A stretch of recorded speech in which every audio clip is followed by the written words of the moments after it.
Assalamualaikum warahmatullahi wabarakatuh. Bismillahirrahmanirrahim. Selamat datang kembali di YouTube channel Bu Cahya. Hari ini kita akan belajar IPS untuk kelas 7, yaitu tentang kondisi geografis di Indonesia. Pelajaran mengenai kondisi geografis di Indonesia, kita akan pahami secara singkat mengenai luas, letak, dan kondisi iklim di Indonesia, kemudian geologi dan bentuk rupa bumi di Indonesia. Kemudian ada keragaman flora dan fauna di Indonesia, serta tata air dan tanah yang ada di Indonesia. Alhamdulillahirrabbilalamin, Indonesia diberkahi oleh Allah Subhanahu wa Ta'ala dengan limpahan sumber daya alam yang luar biasa. Salah satunya adalah luas dan letak geografis Indonesia, yaitu Indonesia berada di 6 derajat lintang utara dan juga 11 derajat lintang selatan, serta ada di 95 derajat bujur timur dan 140 derajat bujur timur. Nah, garis lintang ini akhirnya menentukan Indonesia dilalui oleh garis khatulistiwa, sehingga salah satu hal yang menguntungkan karena kita dilalui oleh garis khatulistiwa yaitu kita memiliki iklim tropis di mana beraneka macam flora dan juga banyak tumbuh di wilayah iklim tropis, yaitu Indonesia. Dan jangan lupa, Indonesia merupakan negara kepulauan yang memiliki kurang lebih sekitar 17 ribuan pulau yang terdapat di negara tercinta kita ini. Posisi geografis di Indonesia juga merupakan posisi yang sangat menguntungkan, di mana Indonesia terletak di jalur strategis dunia. Indonesia terletak di antara dua benua, yaitu benua Asia dan juga benua Australia. Dan juga Indonesia terletak di antara dua samudra, yaitu Samudra Hindia dan juga Samudra Pasifik. Next, kita cek sebaran iklim matahari. Kalau kita lihat di gambar berikut, ini adalah wilayah Indonesia. Kita lihat di sini akibat dari garis lintang yang ada di Indonesia, maka Indonesia masuk dalam kategori iklim tropis. Selanjutnya adalah iklim di Indonesia, yaitu ada 3, yaitu iklim angin muson, iklim tropika, dan juga iklim laut. Nah, di sini iklim angin muson itu kita lihat dulu ya. Iklim angin muson ini terdiri dari 2, yaitu angin muson timur dan juga angin muson barat. Angin muson barat itu adalah angin yang berhembus dari benua Asia. Kemudian angin muson timur yaitu angin yang berhembus dari benua Australia. Kemudian untuk iklim tropika ya, di sini disebut juga sebagai iklim panas.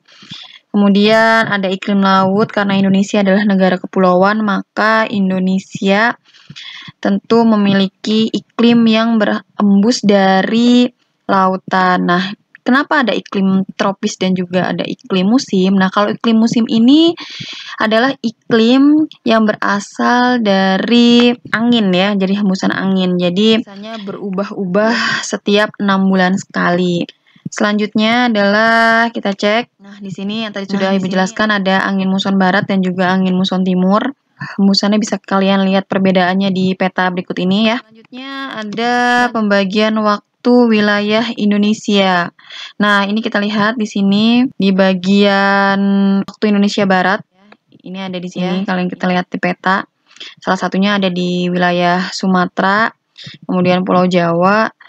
Untuk waktu Indonesia bagian tengah atau WITA, kalian bisa lihat salah satunya adalah Bali, kemudian ada Pulau Sulawesi juga. Nah, untuk waktu Indonesia Timur di sini ya, kalian lihat ya. Ini berada di wilayah, salah satunya adalah ini Halmahera, kemudian ini adalah Irian Barat atau Papua Barat. Oke, selanjutnya adalah peta geologi Indonesia. Kalau kalian lihat di sini adalah peta Indonesia. Nah, geologi Indonesia ini akhirnya menentukan adanya lempengan-lempengan bumi ya. Ada lempeng Eurasia, kemudian ada lempeng Indo-Australia. Nah, lempengan ini ketika bertuburkan maka akan menyebabkan terjadinya gempa bumi.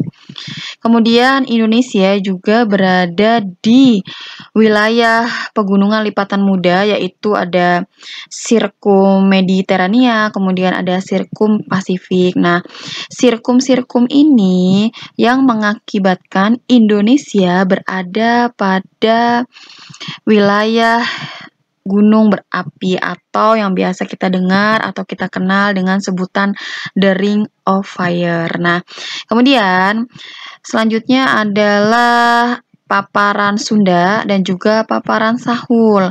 Nah, di mana dangkalan Sunda dan dangkalan Sahul ini disebut juga salah satunya adalah adanya zona transisi ya. Sehingga hal ini menguntungkan Indonesia.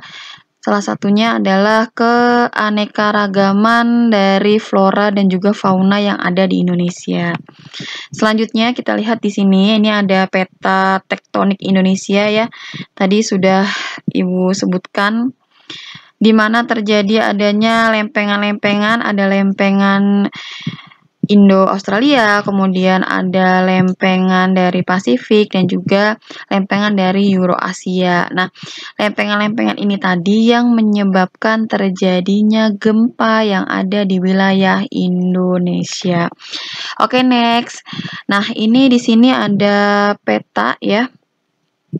Nah, ini yang tadi ya, ini peta sirkum atau pegunungan lipatan muda. Di sini kalian lihat yang bentuk merah segitiga ini adalah wilayah-wilayah Indonesia yang dikelilingi oleh gunung-gunung berapi yang masih aktif ya.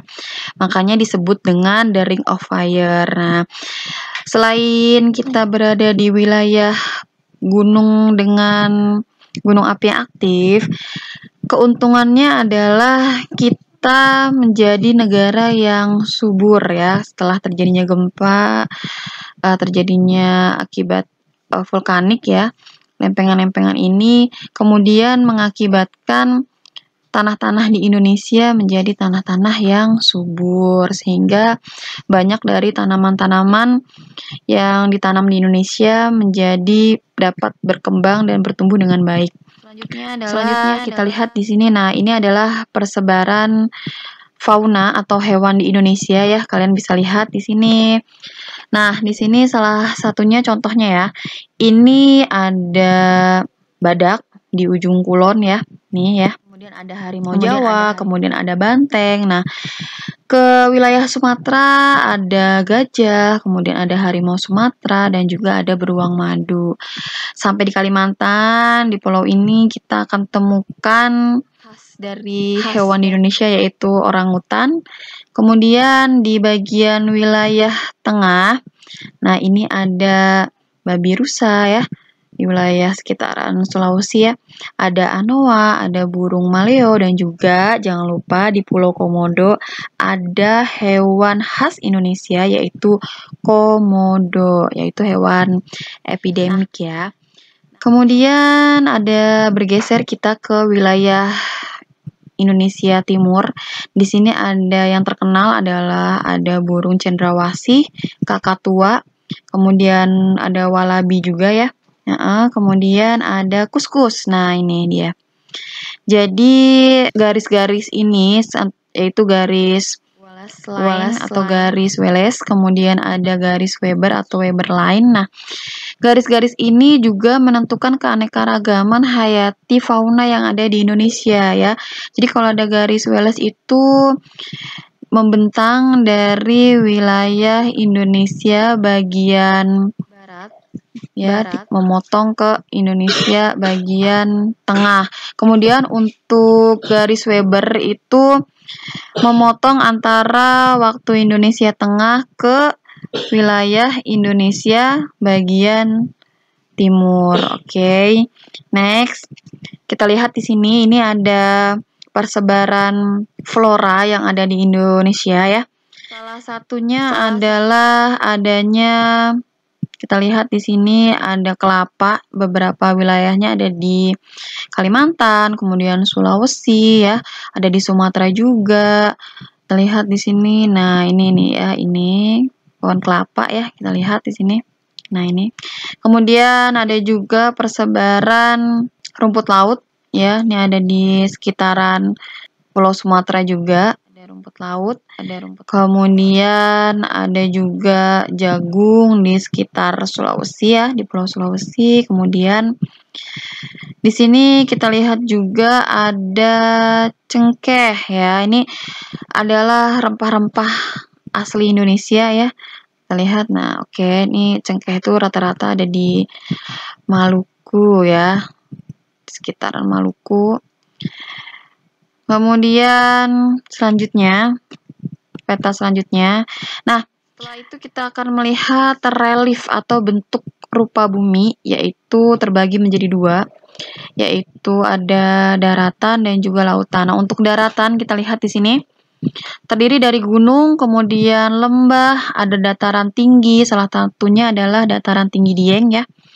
Kemudian ada perbukitan ya, ada sungai, danau. Nah, ini ya kita lihat dataran rendah ya di sini. Oke, selanjutnya adalah bentuk rupa bumi, di mana bentuk rupa bumi itu dibagi menjadi dua, ada daratan dan juga ada lautan.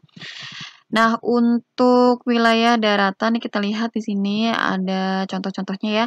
Ada gunung, kemudian lembah, dataran tinggi, contohnya adalah dataran tinggi Dieng, kemudian ada perbukitan, kemudian ada sungai, danau ya, dan juga ada dataran rendah. Oke, next. Di sini ada keterangan gambar mengenai permukaan dasar laut ya. Kita lihat di sini ada yang namanya ya permukaan laut. Nah, yang timbul ini adalah gunung laut. Kemudian masuk ke dalam lagi adalah laut, kemudian ada lubuk laut, ada lereng benua. Dan yang paling kita lihat di sini ya, ada punggung laut, kemudian ada dapur magma. Nah, ini yang paling curam, yang paling dalam dari laut adalah palung laut ya, bentuknya seperti huruf V. Kemudian selanjutnya adalah tentang tata air dan juga tanah, di mana dibagi menjadi air tawar ya. Untuk tata air ada air tawar, ada air asin. Air tawar ini terdiri dari danau, rawa, dan juga sungai. Nah, untuk air asin sendiri ada laut, samudra, selat, dan juga teluk. Tanah sendiri dibagi menjadi tanah aluvial, andosol atau sol, regosol, organosol, litosol, grumosol, potzolit, laterit, mediteran, dan juga tanah humus. Ya, di tanah humus sudah terkenal sekali dengan kesuburan tanahnya ya. Baik, demikian penjelasan IPS untuk kelas 7 yaitu tentang kondisi geografis Indonesia. Semoga ilmunya bermanfaat. Kurang lebihnya mohon maaf dari Ibu. Terima kasih. Jangan lupa membaca hamdalah dan juga doa kafaratul majelis. Wassalamualaikum warahmatullahi wabarakatuh.